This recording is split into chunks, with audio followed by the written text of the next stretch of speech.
Everyone's in on the Great Reset. Well, almost everyone. There's one guy who's got the power to do something to stop it, and you know exactly where I'm going. And they made a mistake. They tried to get Trump on their side, so they invited Donald Trump to Davos, I think a couple of times. But in January, when Donald Trump, I think, really began to see the beast that he was up against, he went to Davos, to the World Economic Forum, and he stuck a mega finger in their eye. We're committed to conserving the majesty of God's creation and the natural beauty of our world. But to embrace the possibilities of tomorrow, we must reject the perennial prophets of doom and their predictions of the apocalypse. These alarmists always demand the same thing: absolute power to dominate, transform, and control every aspect of our lives. We will never let radical socialists destroy our economy, wreck our country.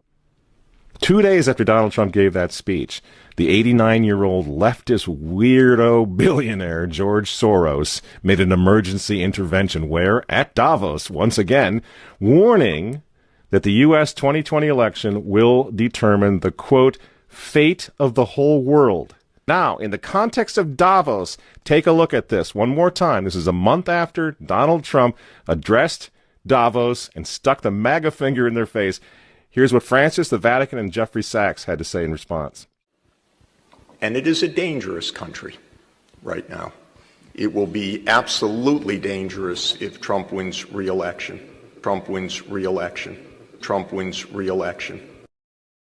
Francis invited this guy to the Amazon Synod as an honored guest and advisor. He's also Bernie Sanders' advisor. What's he doing in the Vatican? Why is this guy who's a promoter for socialist, out and out socialist, Bernie Sanders, what's he doing advising the Pope? Why does he have entree to the Vatican, friends? Sachs supports abortion and contraception, but that's not a problem for the Vatican. For the Vatican, for Pope Francis, and for his friends at the UN, Donald Trump is the problem, obviously, friends. Clearly, I consider the Trump administration a danger to the world, but I regard it as a purely temporary phenomenon that will disappear in 2020. Do you get it? Do you see why there's so much hate for Trump? Because with all of his faults, again, he's the capitalist. He's not the globalist. He never will be one of them, which is why he pulled the United States out of the Paris Climate Agreement. Donald Trump pulled the United States out of the World Health Organization. That's Bill Gates and company. And now he's threatening to pull the United States out of the World Trade Organization. People say, yeah, well, Donald Trump got married twice. He's a bad guy. Really?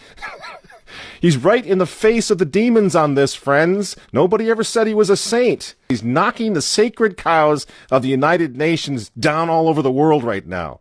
The General Assembly routinely votes 185 against the United States on almost everything right now. And you remember, speaking of the United Nations, in November of 2019, again, right before COVID landed, Trump went to the UN, on the floor of the General Assembly, and he declared war on globalism. Wise leaders always put the good of their own people and their own country first. The future does not belong to globalists. The future belongs to patriots. And shortly after the speech at the UN, Donald Trump delivered, what do you think happened? The coronavirus was unleashed on the world, and Trump's booming U.S. economy went on life support. Do you think that was an accident? So when they tell all of us to stay home, wear your mask so grandma doesn't get sick, please understand what's really going on here. They don't care about your grandmother. They don't care about old people, these people. They don't care about babies. They want them aborted so that they can save the common home. Abort babies, millions of them all over the world. They don't care about babies. They don't care about old people. In fact, if you want to save your grandma, tell the globalists to stay the hell away from her. You remember how some of them, like Cuomo and characters like this, were running COVID recovering patients through nursing homes? That's how much they care about grandma. And the name of the game now is to bring the United States economy to its knees, get it out of the way, so that everyone will want the Great Reset. Make the new normal so intolerably abnormal that even you and I, maybe, at some point in the near future, will be begging for the vaccines because we'll be driven crazy by that point. Begging for whatever else is going to keep us safe according to our jailers and our handlers and our zookeepers. You see? That's what they want. That's why they keep using this term new normal. You know what we do to fight back? Go to work. Go back to school. If you're healthy, take off the mask. And for heaven's sake, go back to church and pray that Trump wins in November. That's what the reset was. That's what the Russia hoax was all about. That's what the impeachment hoax was all about. Don't you see? For 4 years, I've been trying to stop this man because if he strengthens America, if he makes it great again, if he brings the economy back again, the reset won't happen. The New World Order is going to be set way back. Who knows when they're going to have another COVID opportunity like this one again, and they know it. So ask yourselves why they hate this man. These folks, these men, they hate God. They hate the unborn. They hate the traditional family. They hate you. And they hate Donald Trump, whose political opponents, by the way, right now are knocking statues of saints to the ground. They're beating up cops, and they're burning flags.